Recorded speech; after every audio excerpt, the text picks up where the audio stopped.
పరిశుద్ధ నామమునకు మహిమ కలుగును గాక. క్రీస్తునందు ప్రియ దేవుని బిడ్డలారా, ప్రభువైన యేసు క్రీస్తు పరిశుద్ధ నామంలో మీ అందరికీ ఈ ఉదయకాల శుభములు తెలియజేయచ్చు ఉన్నాను. ఈ దినమంతయు మీకు మీ కుటుంబానికి దీవెనకరముగాను ఆశీర్వాదకరముగాను దేవుడు అనుగ్రహించాలని మీ కొరకై ప్రార్థిస్తూ ఉన్నాను. నేటి దినము కొరకు ఏర్పాటు చేయబడిన దేవుని వాక్యము కీర్తనల గ్రంథం 76వ సంకీర్తన మొదటి వచనం. యూదాలో దేవుడు ప్రసిద్ధుడు, ఇశ్రాయేలులలో ఆయన నామము గొప్పది. ప్రియులారా, నేటి దినము కొరకు ఏర్పాటు చేయబడిన ధ్యానాంశము ఆయన నామము గొప్పది. ప్రియులారా, కొందరి పేర్లు అధికారమును సూచించుచున్నవి, కొందరి పేర్లు ప్రఖ్యాతిని సూచిస్తూ ఉన్నాయి. కొందరి పేరును బట్టి వారి గుణాతిశయము మన కనులకు కనబడుతూ ఉంది. అయితే దేవుని నామము అన్ని నామముల కంటెను, సమస్త బలము అధికారము కంటెను గొప్పగా ఉన్నది. ఆయన నామము గొప్పది. ప్రియులారా, ఆ గొప్ప నామమును ఆయన మనకిచ్చి ఉన్నాడు. మనం ఆయన బిడ్డలము గదా. క్రైస్తవుడు అనగా క్రీస్తు నామమును ధరించుకొనినవాడు. అతడు క్రీస్తును కలిగినవాడు, అతడు క్రీస్తును అంగీకరించినవాడు, క్రీస్తును ప్రేమించువాడు, క్రీస్తును వెంబడించువాడు. ప్రియులారా, మన ప్రియ ప్రభువగు యేసు క్రీస్తు నామము అన్ని నామముల కన్నా గొప్ప నామము అని చెప్పడానికి కారణం ఫిలిప్పీ పత్రిక 2వ అధ్యాయం 9 నుండి 11 వచనాలలో మనం చూస్తాం. అందుచేతను పరలోకమందున్న వారిలో కానీ, భూమి మీద ఉన్న వారిలో కానీ, భూమి క్రింద ఉన్న వారిలో కానీ ప్రతివాని మోకాలును యేసు నామమున వంగునట్లును, ప్రతివాని నాలుకయు తండ్రి అయిన దేవుని మహిమార్థమై యేసుక్రీస్తు ప్రభువని ఒప్పుకొనున్నట్లును దేవుడు ఆయనను అధికముగా హెచ్చించి ప్రతి నామమునకు పైనామమును ఆయనకు అనుగ్రహించెను అని వ్రాయబడి ఉంది. దేవుని బిడ్డలారా, మహిమ నామము గల ప్రభువు నేడు మనకిచ్చు వాగ్దానాన్ని గమనించండి. మీరు నా నామమున దేనిని అడుగుదురో తండ్రి కుమారుని యందు మహిమపరచబడుటకై దానిని చేతును.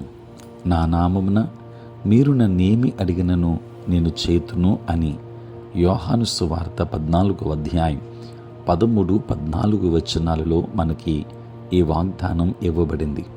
అంతేకాదు, ఇదివరకు మీరు నా పేరిట ఏమీ అడగలేదు, మీ సంతోషము పరిపూర్ణమగునట్లు అడుగుడి మీకు దొరుకును.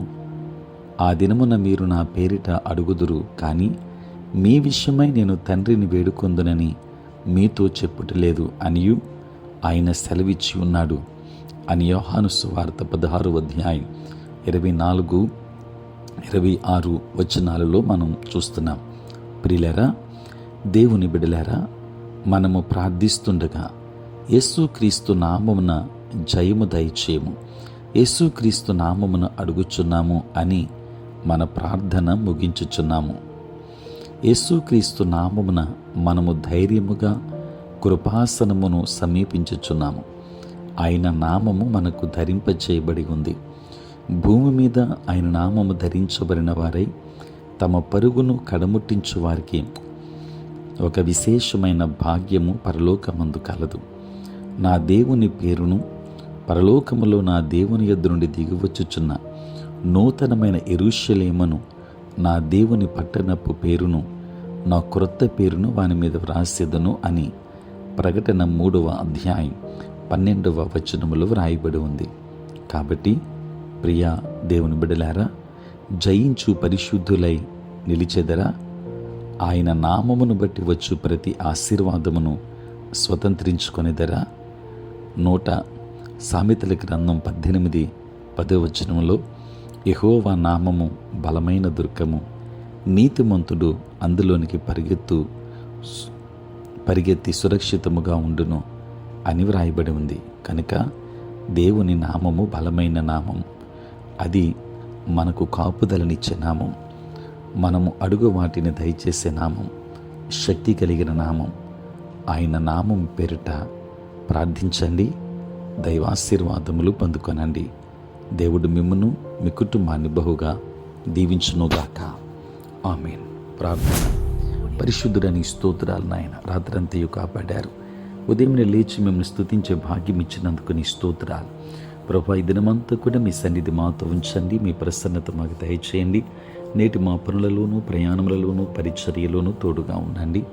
బలహీనులైన బిడ్డలను బలపరచండి. వారికి సంపూర్ణమైన శక్తిని, ఆరోగ్యమును, స్వస్థత మీరు దయచేయండి తండ్రి. ఉద్యోగస్తులు, వ్యాపారస్తులు, కష్టపడి పని చేసుకుంటున్న బిడ్డలందరినీ దీవించండి నాయన. మీరే తోడుగా ఉండండి ప్రభువా. తండ్రి, నీ సేవ పరిచర్య చేయుచున్న ప్రతి సేవకుని కూడా మీరు దీవించి ఆశీర్వదించండి.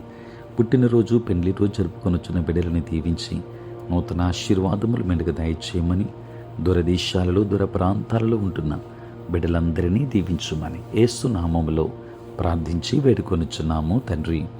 ఆమేన్. తండ్రి, కుమార, పరిశుద్ధాత్మ త్రియేక దేవుని దీవెన సదా మీకును మీ కుటుంబానికి తోడై ఉండును గాక.